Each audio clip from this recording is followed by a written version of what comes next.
Yogena chittasya padena vacham malam sharirasya cha vaidyakena yopakarottam pravaram muninam patanjalim pranjalimanatosmi लये संबोधयेत् चित्तं विक्षिप्तं शमयेत् पुनः सकाशायं विजानीयात् समप्राप्तं न चालयेत्.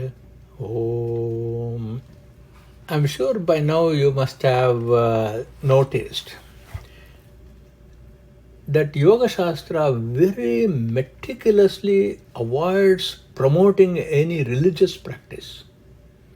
So at most it just says you do Ishvara Pranidhana, but it really doesn't promote religious practice with any fervor that you may see in texts like Bhagavata, Ramayana, and or Yoga Vasishtha and other texts.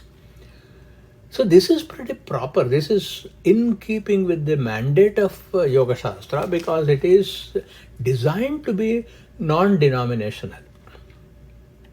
So it can be applied for any religious tradition. We can have Christian yoga, we can have Jewish yoga, all kinds of yogas are possible because of its the nature. And for every practice, whether it is secular practice or whether it is a religious practice, the goal of Yoga Sutra is one, that is Chittavritti Nirodha. But then the study of Yoga Sutra, while we say that we have got to be within the discipline of Yoga Sutra, nothing prevents us from incorporating and customizing our own tendencies, our own bhakti tradition, our own devotional tradition, and bring these other disciplines so that the Chittavritti Nirodha is achieved. So we can use the concepts of Yoga Shastra, but at the same time leverage where our heart is. Because Yoga Shastra is purely cerebral, it is thinking, it is intellectual, but then why not we incorporate the emotional aspect of our spiritual life also? This is why bhakti, in addition to Yoga Shastra, can be a very powerful catalyst in achieving the Chittavritti Nirodha. Why do I say that? Because the goal of Yoga Shastra is to make sure that the predominance of trigunas are limited. And the predominance of trigunas is irrefutable, whatever is the tradition. Even if you were a Christian, even if you were a Muslim, you will see that in the scripture, they may not use the words Sattva-Rajas-Tamo gunas, but conceptually they are talking about Sattva-Rajas-Tamo gunas. And they are talking about increasing the Sattva Guna part in our life. And therefore, the way to handle the Trigunas can vary. We can use the principles of Yoga Shastra and apply Bhakti also. So that is one of the things in this assembly, as far as use of Yoga Sutra is concerned, I recommend that we incorporate Bhakti also in our pursuit of Chittavritti Nirodha. So let us recap because we have had a couple of breaks. So Purusha is the consciousness principle in us. And this Purusha is the one who actually enjoys or withdraws from Prakriti. So what is the medium that this Purusha uses for either engagement with the Prakriti or for withdrawing from the Prakriti? The medium he uses is Buddhi. So we have got Buddhi. And what does this Buddhi do? This Buddhi is the linking factor called Samyoga between the seen world Drishya and the seer Purusha Drashta. So therefore we can home in all our religious practices, the bhakti practices, our meditation practices, yoga practices, and come and focus on this buddhi. Because it is a buddhi which is creating the samyoga or the association between Purusha and the Prakriti. So what is this power of buddhi? Actually, this buddhi is inert. It is part of Prakriti, therefore it has no independent awareness. But it has got one faculty, and that faculty is to appropriate the consciousness or the Chaitanya of Purusha for its own end. Just as many times we have seen the metaphor that an ordinary piece of iron will become a magnet just because it is in contact with another magnet. Like that, the buddhi is like that iron piece. When it is in contact with Purusha, since it is always in contact with Purusha, it appears as though our buddhi has an independent consciousness. But what does this buddhi do? It goes one step further. It actually looks at the drishya of the prapancha through the emotional swings of the manas. Because manas, being in proximity of buddhi, also gets consciousness from Purusha. The sense organs, indriyas, being in contact with the manas, also becomes a magnet of Chaitanya. And therefore you see that a chain of consciousness flows from Purusha to buddhi to manas to indriyas. And also to the tools, hands, feet, etc. So powerful association with drishya is concerned, is created, and therefore we saw that contact happens because of this consciousness being appropriated by buddhi. Now buddhi appropriates the consciousness from Purusha, then buddhi has got the ability for discrimination. But now manas comes into contact with buddhi, and manas with its emotions predominates over the discriminative faculty of buddhi. Because emotion is more powerful than discriminative thinking. So you can see a whole sliding of consciousness into, from its purity into impurity, and that impurity is avidya. So avidya is actually the morphing of the pure consciousness principle of Purusha as it flows through the pipe of buddhi, manas and the indriyas. So what does this buddhi do with this avidya do? We saw earlier that avidya, what it does is, in things that are impure, ashuchi, things that are not permanent, anitya, things that are actually causing dukkha, and that which has got no self, anitya, ashuchi, dukkha, anatmasu, it creates a illusion. It creates a misunderstanding that in that which is impermanent there is permanence. That which is impure is shown as pure. That which is actually full of dukkha is demonstrated as sukha. And this, for a janma, for one janma to another, is being flowing, and therefore this knowledge becomes embedded in the buddhi. And that is, it is called as khyati. Now this khyati is knowledge, it is understanding, it is perspective. All these things happen in the intellect, in the buddhi. So depending on the quality of the buddhi and the perspectives that the buddhi reports to the Purusha, the consciousness principle, the Purusha is either bound or he is liberated. So if buddhi communicates only avidya to Purusha, Purusha gets bound.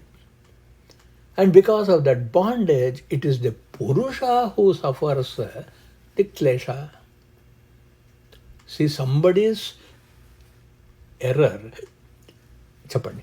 Do you mind repeating that? Sure. See, what the buddhi does is, it transfers its avidya to the Purusha. So, the buddhi, in conjunction with the Purusha, has got consciousness. This consciousness flows into manas also. It flows into indriyas. And all this contact, what is it doing? It is slowly, step by step, it is going farther and farther away from the correct knowledge. What is incorrect knowledge? Incorrect knowledge is whatever is impermanent is taken as permanent, etc. Anitya, nitya, ashuchi, shuchi, dukkha, sukha, anatma, atma. Then what it does is, it will come back, and in the buddhi, because it is an association with the Purusha, and the only available input for Purusha is buddhi. If the buddhi has got avidya, Purusha suffers. See, this is the problem. So therefore, Purusha suffers kleshas. So when liberated, if we, by yoga, we liberate the Purusha, what happens?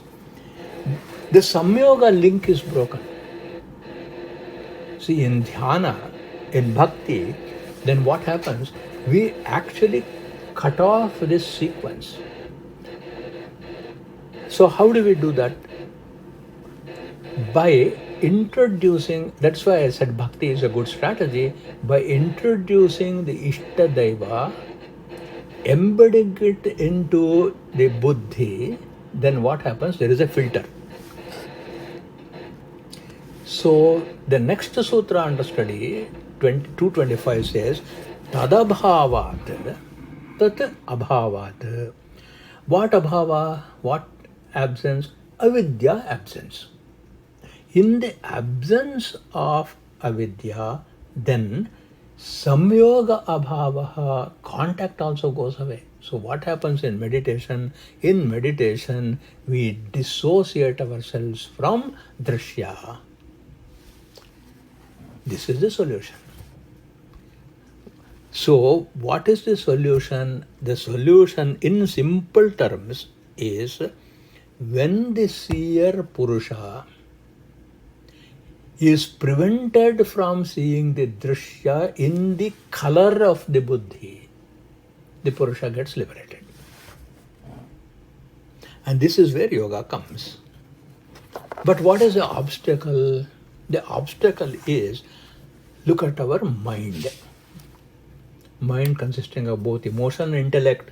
This mind more readily turns towards worldly pleasures than to the vision of Atman.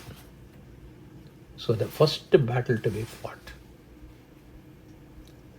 If you see, even in the Ramayana or in the Devi Mahatmya, the kind of generals from the Rakshasas that actually come and attack the Devi, or they come and attack Rama's army, you will see that usually the weaker ones are sent first. And then slowly the power of the generals increase, the ability of the powers increase. The world is also like that. It will tempt with small things. And if we succumb to that, then avidya has entered.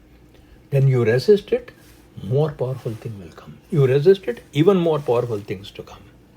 It is because this chitta or the buddhi has tremendous amount of power.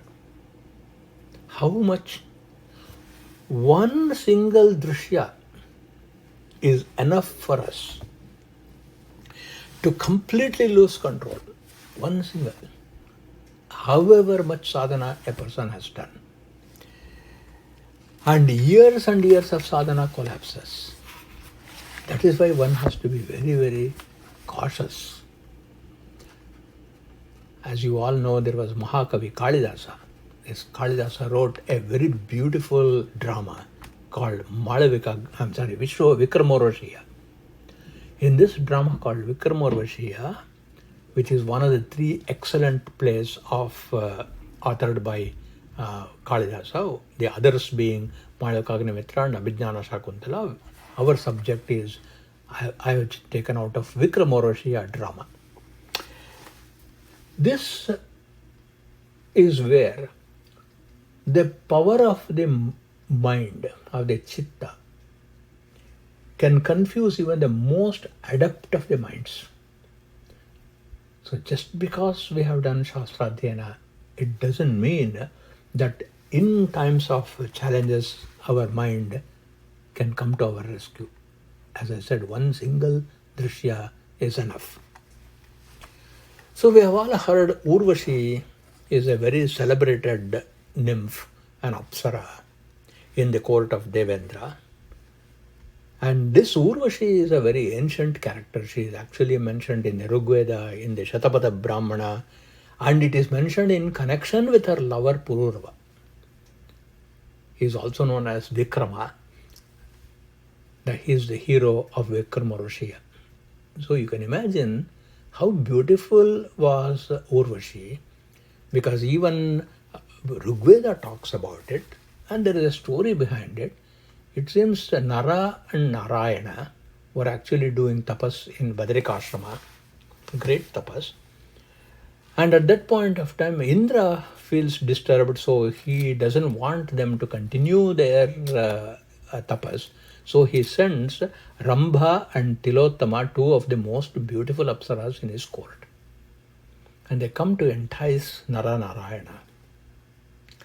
At that point of time, Sakshat Narayana, he looks at these two girls and then he says, "Hey Indra, what beauty can you create?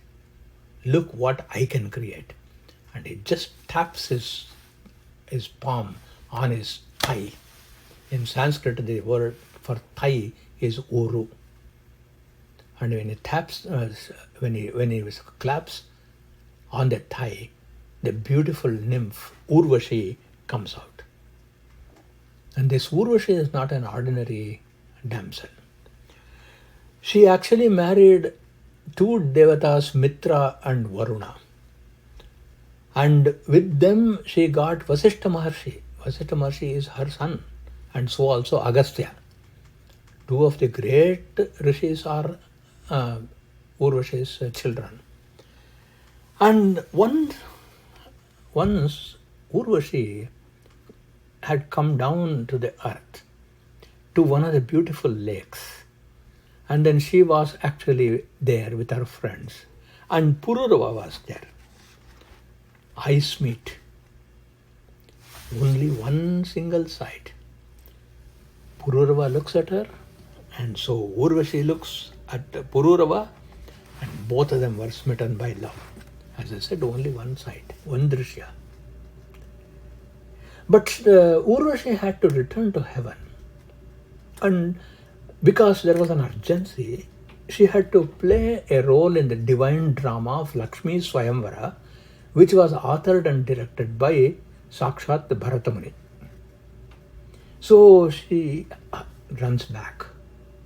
Now you remember, Urvashi and Pururava look at each other only once, and on the earth in Bhuloka.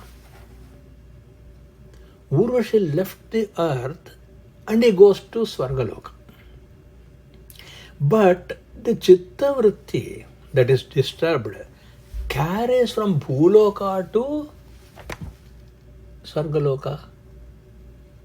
That means just because of the dissociation of a drishya, after a given moment, it doesn't mean that the drishya and its influence on the chitta disappears.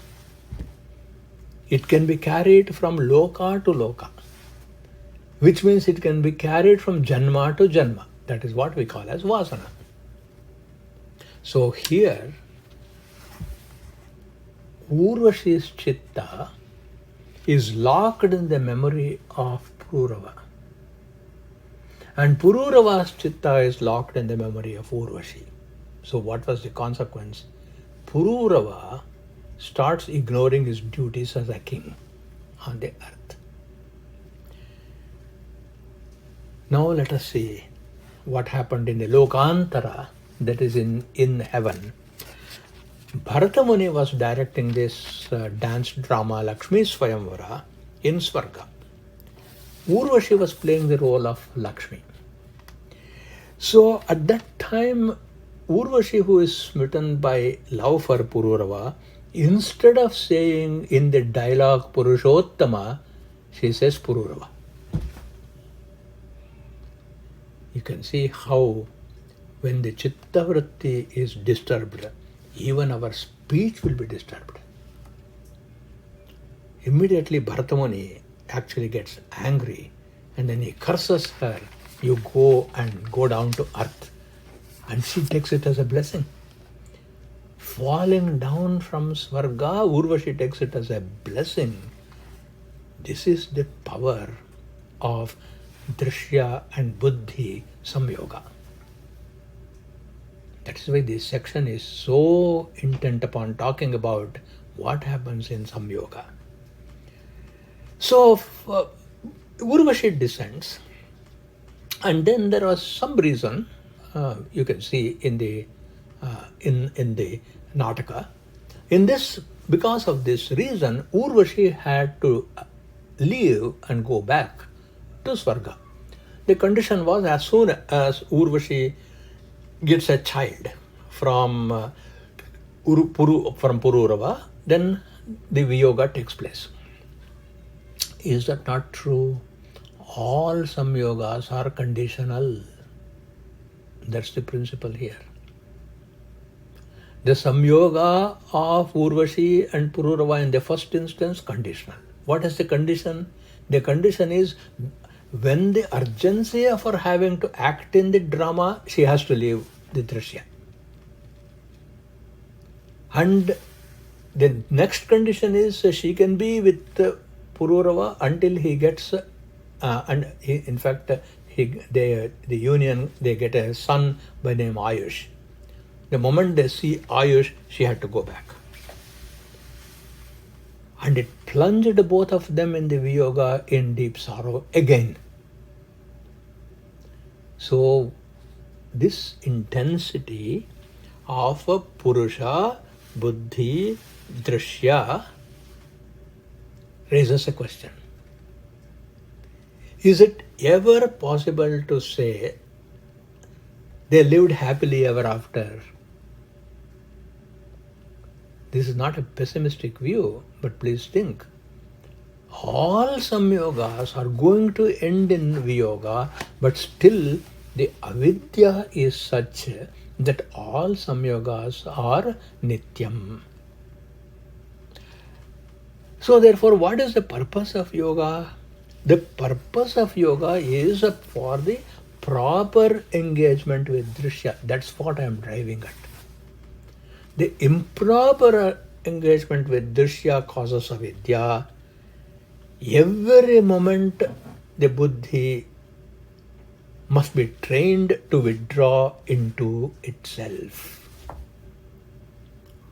So we must train the intellect to turn inward. Though its natural ability is always to look outward. When that happens, in the buddhi, the khyati or the knowledge that was there, what was the nature of that khyati? The nature of that khyati was avidya khyati. But when it turns inward, it becomes a viveka khyati. So this we will see in the next sutra 226. Viveka khyatehe aviplava hanopaya. Viveka means discrimination, judgment, discretion. Khyati means awareness, knowledge. So this Viveka Khyati, that is discriminative judgment of the buddhi. How should it flow? It should flow aviplava. It must flow through the buddhi, manas, as we saw the next derivative, attached to buddhi, which inheres the chaitanya of the purusha. Then the body, which inheres again purusha to buddhi to manas to body, consciousness which flows. And here the viveka khyati must flow without any obstacle. That is why he calls it as aviplava. Now chaitanya is flowing from purusha. So chaitanya flows into purusha, into buddhi.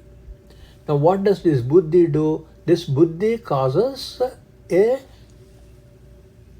fall. Viveka is lost. Then this fall falls into buddhi, into manas. What does this manas do? This manas will fall with its emotions into the indriyas. So it's a constant cascading falls. Here, if the viveka khyati comes, the buddhi is turned inward, then what happens? There will be an even flow of viveka. So sutra number 26 is saying, somehow through yoga, by judgment, you must have a ceaseless, obstacle-less flow of discrimination. When that happens, it destroys avidya, which is the root of dukkha. So viplava means wrong knowledge, mithya jnana. Aviplava means correct knowledge. Now the question is, how can we achieve this? There is no direct reference of how we can do. In the Yoga Shastra, this is where we have got to go elsewhere to discover the methodology. So we can do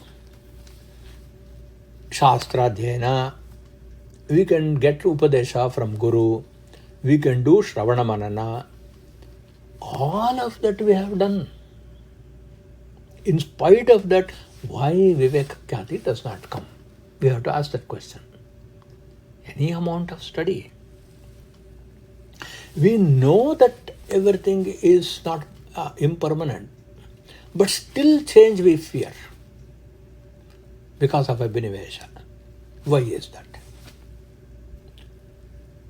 So remember that Shravana, Manana, Nididhyasa, Shastradhyana, Guru Upadesha, and all the evidences, direct evidences of pramanas, that is directly seeing, inference, all of these things cannot neutralize samskara. All of these things are only palliative. As long as we are listening to the Shastra, we will say, yes, yes, yes, absolutely true. This is everything is anitya, ashuti, dukkha. But I have got confusion. But why is it we have not got rid of fear? It is because Patanjali Maharishi identifies it still is there in samskara and vasana. Now we have got to work on samskara and vasana to remove it at the very root. So what is the solution? Question, problem. The problem is, in spite of Shastra, Guru Upadesha, Shravana Manana, I am not removing my avidya.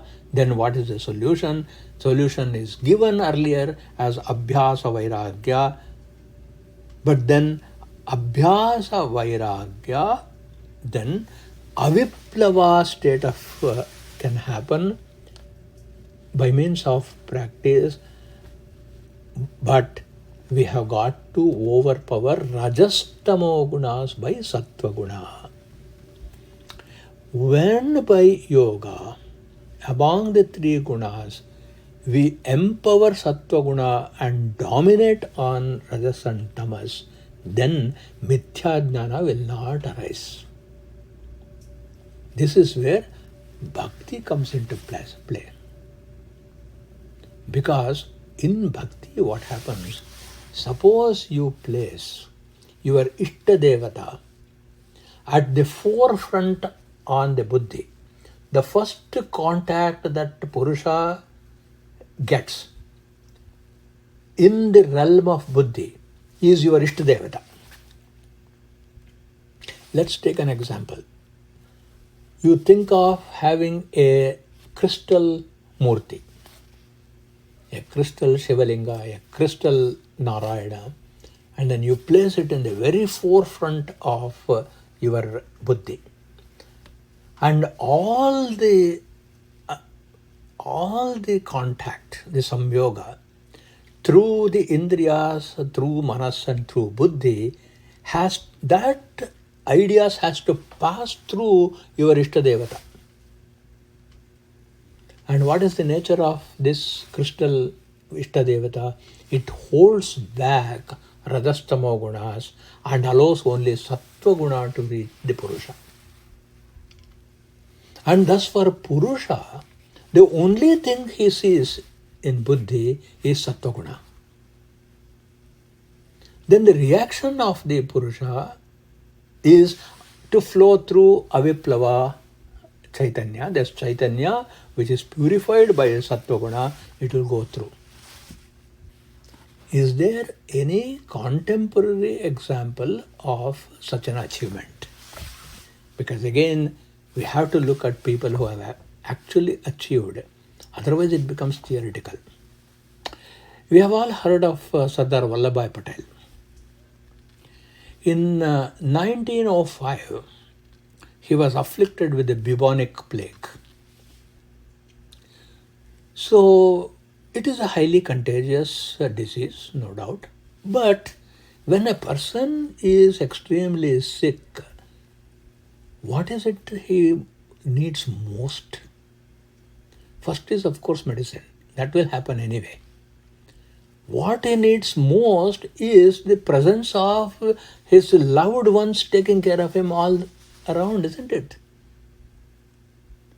Just imagine a situation when a person has got intense physical disease.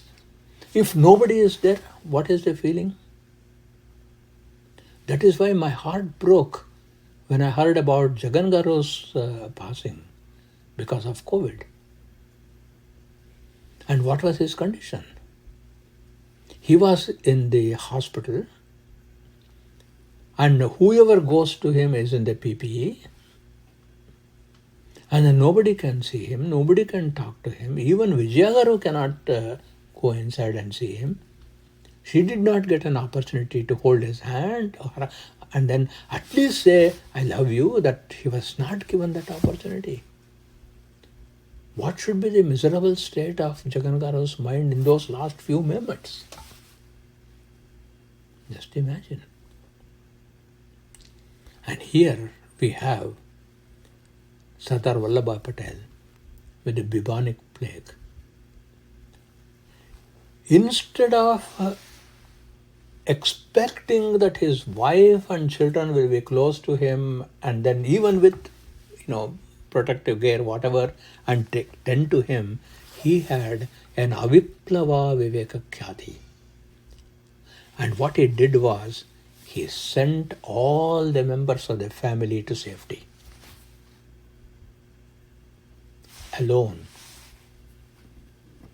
non-expecting, he moved to a dilapidated temple, abandoned temple, stayed there alone until he recovered, which actually took a long time.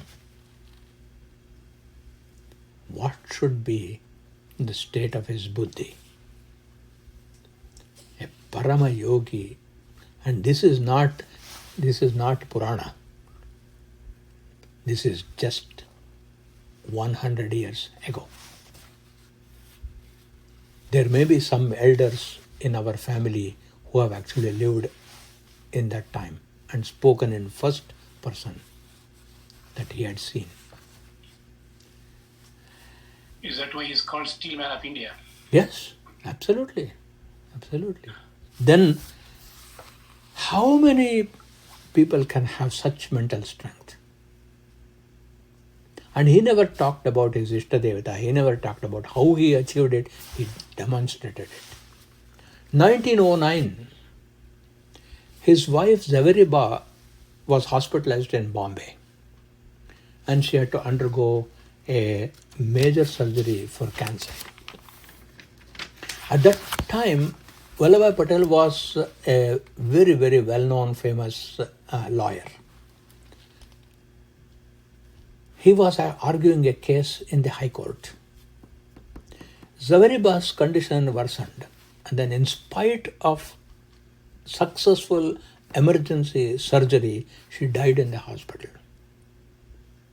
And one of his assistants, Vallabhbhai's assistants, came to the court as he was arguing the case and slipped a note informing of his wife's death.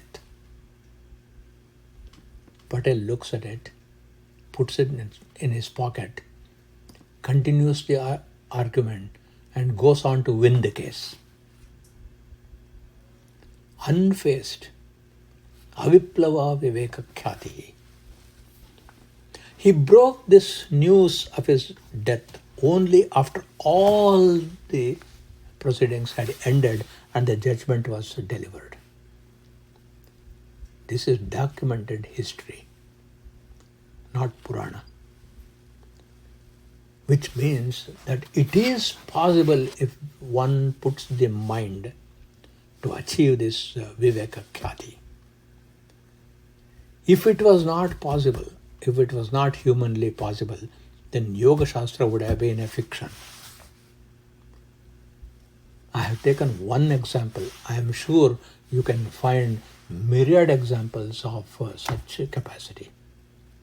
John Keats, just 25 years when he died. On the deathbed, he writes a beautiful poem. How can anybody who is dying can come out with poetry unless his Vivek Khyati was there? So we have to revisit the sequence of how avidya is created. There is Purusha Chaitanya lending his Chaitanya to Buddhi, and Buddhi with Trigunas and Prapancha. That is the sequence. When the Buddhi is disturbed by Trigunas, Viveka Khyati gets disturbed. Suppose, as I said, we establish Ishvara in the Buddhi right in front of Purusha. And what is the definition of Ishvara? He is Klesha, Karma, Vipaka, Ashayehi, Aparamrishtaha. We have seen it in the first chapter. First thing is he has no Klesha. He has no Klesha because he is not affected by Trigunas. And that Ishvara is in front of Purusha, and therefore this flow of consciousness from Purusha is going through Ishvara. This is where you see I am making a case for bhakti, not as an emotional prop, but as a necessity of discrimination. Because usually we go to Ishvara and pray by establishing an emotional relationship. But look at the beauty of this sequence. You already have an emotional relationship with your Ishtadevata. In addition to that, you use Ishtadevata for the sake of Viveka Khyati. So at both intellectual as well as emotional level, we are bringing Ishvara to the forefront of Purusha. Then Buddhi plus Triguna is Mrityu, is death. Ishavasya Upanishad says this. Buddhi plus Triguna equals avidya, and that is Mrityu. Buddhi plus Vidya or Buddhi plus Shiva or Buddhi plus Narayana is Vidya, it is immortality. Avidyaya mrityum tirtva vidyaya amritamashnute. Ishavasya Upanishad is saying the same thing. So where is this avidya centered? This avidya is centered in the buddhi because it is colored by the trigunas. By acquiring the knowledge in the presence of Ishvara and the tapas for Ishvara, the viplava, which is death, which is fear, is removed and a person gets life eternal. This is what Vedanta Deshika says beautifully. Tapasa kalmasham hanti vidyaya amritamashnute. In one of his talks on the Upanishad, Vedanta Deshika says, Tapasa kalmasham hanti. By means of contemplation, one gets rid of all impurities. Vidyaya amritamashnute. So we have to place our Ishtadevata in front of Purusha. This is the Anusandhana where we use bhakti for controlling the chitta. You must have heard of Horace, the great Roman poet. He was a contemporary and he lived when Augustus Caesar was there. You know, Augustus Caesar was son of Julius Caesar, and Julius Caesar wanted to name his a month by his name, and he wanted the maximum number of days, so he said July should have 31 days. Then comes along the proud Augustus, his son. He says, for my name also I should have a month, and that should also be 31 days. That's why you see July and August both have 31 days. And it was in Horace it was in his court. Horace writes, this man, who is this man? This man, freed from servile bonds, this man who has got Viveka Khyati, he is freed from servile bonds. Servile bonds. What are the servile bonds? Of hope to rise or fear to fall. And this man of Viveka Khyati is Lord of himself, though not of lands, and having nothing, yet hath all. That is the power of a person of Viveka Khyati. Even more easy practice for bringing it. I am reminded of the great Mrityunjaya Manasa Puja of Adi Shankaracharya. He establishes Shiva in the Buddhi, in this beautiful stotra. So we have already seen in the Rudra mantras, Shuddhas Patika Sankasham Trinetram Panchavaktrakam. Shuddhas Patika Sankasham. The Shiva is like the purest crystal. And this Shiva is placed in front of Purusha. In the forefront of Buddhi is placed. And the Drishya flows through this Shiva to Purusha, and therefore we say Tam Namas Satvikam Shivam. To the Sattva Pradhana Shiva. So what Adi Shankara says is, first you invite Shiva into your Buddhi. Shiva in this, Shiva Ishtadevata, into your Buddhi. In this Manasa Puja, Adi Shankara writes, Agacha Mrityunjaya Chandramole, O conqueror of death, Mrityunjaya, one who has got the crescent moon on his head, Chandramole, Agacha, come. How should you come? Vyagrajina Alankrata. Vyagra means tiger. Ajina means skin. Tiger skin is representing Vairagya, non-attachment. And you have a Shulapane, you hold the trident. What does the trident do? It pierces through the Trigunas. Svabhakta Samrakshana Kamadhenu. And you are there not for your reason. You are there to give whatever I want. That is where Shiva is there. What is it I want? I don't want to have avidya, that's all. I'm not asking for any dharmartha kama. Swabhakta Samrakshana Kamadhenu Prasida Vishveshwara Parvatisha. O Lord of Vishwa. Vishwa is a technical term in Vedanta. Vishwa not only means the universe, Vishwa actually means my personality. I allow Shiva to become the Lord of my personality. Actually, Stula Sharira is also called Vishwa. Sukshma Sharira is called Taijasa. Karana Sharira is called Avidya. Similarly, at the universal level, Stula Prapancha is called as Virat. Sukshma Prapancha is called as Hiranyagarbha. Karana Prapancha is called as Maya. That's the mapping. So here comes Shiva.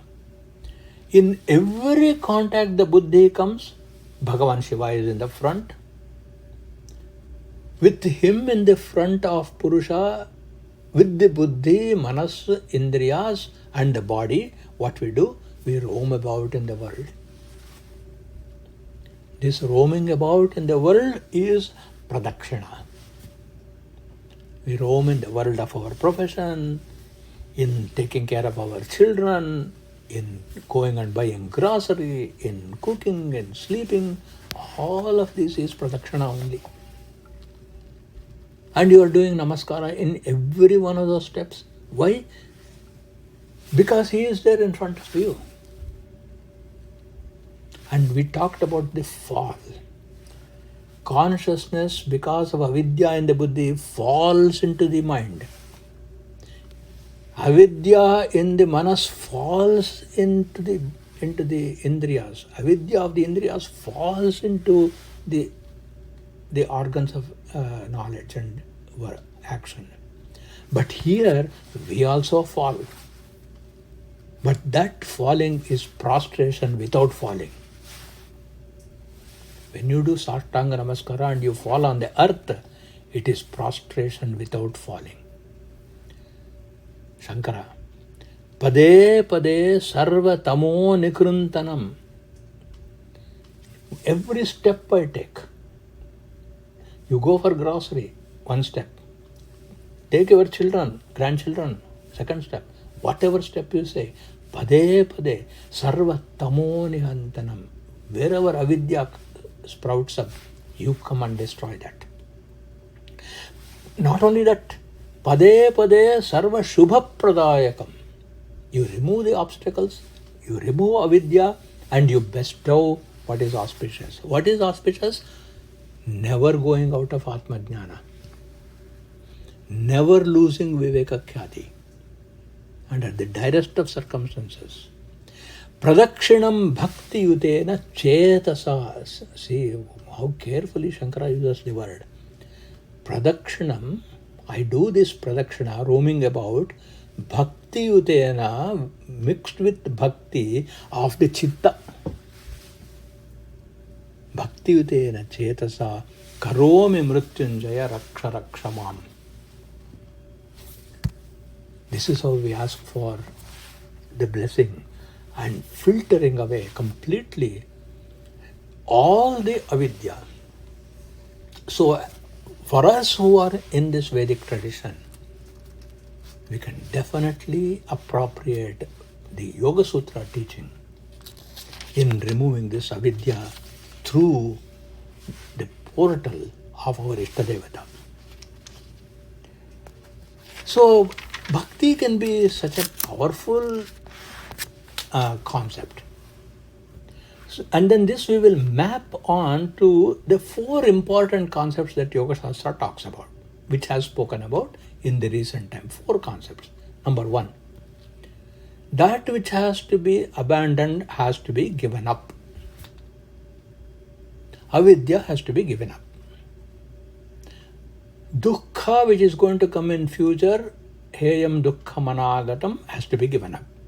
We should make sure that future dukkha does not affect us. So, first technical term is heyam. First important concept of this section of Yoga Shastra is determine what is heyam. What is heya? Future dukkha is heya. How can I avoid future dukkha? By not initiating the cause now. I should not create a dukkha which will happen later. So let us see what are all the areas where we create future dukkha. Here let us examine the koshas. Let's look at Annamaya kosha. In Annamaya kosha, we have to nourish this with food. So food is pleasurable, but it can also cause future dukkha. So it starts with the Annamaya kosha. What is Pranamaya kosha? Pranamaya kosha in this context is our sense organs. The Pancha Jnanendriyas, Pancha Karmendriyas, and the emotional manas. What is the locus? What inheres in this? It is ego inheres in this, asmita inheres in this. So I am connecting Pancha koshas with the kleshas. So in the Pranamaya kosha, ego is centered. Then we go to Manomaya kosha, the emotional center. It is in the emotional center the klesha of ragadvesha are there. In the Vijnanamaya kosha, that is the intellectual center, there is clinging to life, abhinivesha. Then we have Anandamaya kosha, that is where avidya is. And hence, Yoga Shastra's first concept is, in all these 5 koshas in your meditation, make sure when you are employing it, future dukkha does not arise. Second concept, this concept is introduced in Sutra 216. The second concept, which is in 217, it talks about the cause of the heyam. What is the cause of dukkha? All of the above 5 panchakoshas. Because the samyoga happens in these 5 with the world. So in each one of these, let us keep our Ishtadevata. In front of Annamaya kosha, we keep the Ishtadevata. How? Before eating, we will say Brahmarpanam, Brahmahavihi. You have placed Ishvara in front of you. What do we do for our sense organs? You have the puja room. Every time you go out, just look at the puja room at least. Thus you can actually use this Ishvara catalyst. Tajjapaha tadartha bhavanam. Keep the Ishvara catalyst, and therefore the samyoga with the drishya prapancha will get redefined. And then the third concept that is introduced is hanam, or abandoning. Abandoning. How can we abandoning the drishya and the drashta has been the subject of 8 sutras which we have studied, just for the sake of how can we abandon the third subject. 18, 19, 20, 21, 22, 23, 24, 25. If in a short text of 195 sutras, Patanjali Maharshi dedicates 8 sutras to give us the skill of overcoming the samyoga, you can imagine the importance he assigns for our control of what our mind comes into contact and which should not. And the fourth and the final concept is called Hanopaya, that is the means of abandonment, is what we just now studied in 226. It is Viveka Khyati. So these four we should keep our mind as a sum up. Number one, heya, what should be removed? Future dukkha. Heya hetuhu, the reason is samyoga. Then hana or abandoning is to stop this samyoga, and the upaya, hanopaya or the means is by means of viveka khyati. Remember, buddhi is like a mirror. It reflects the drishya of the world, and therefore avidya rises. If through yoga, if the buddhi, instead of reflecting the drishya, if it reflects purusha, what will be its power? What does it reflect then? Because the nature of purusha is it is free from avidya. The nature of purusha, when it is not in contact with with the world, it is pure consciousness. Pure itself means it is pure.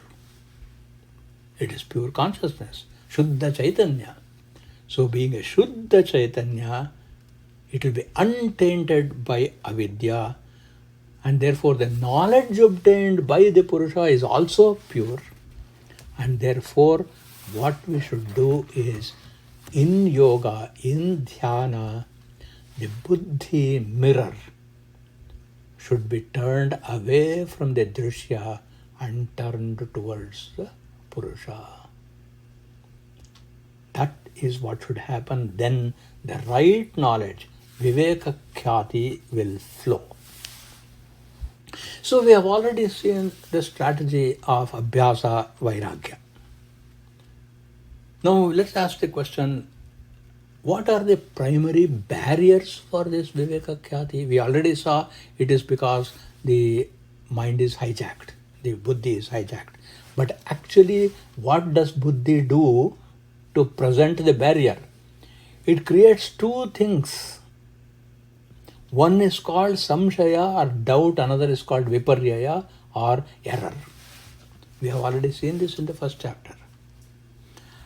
When buddhi is free from samshaya, viparyaya, then its viveka khyati is pure. With this viveka khyati, direct perception of reality will happen. And what is that state?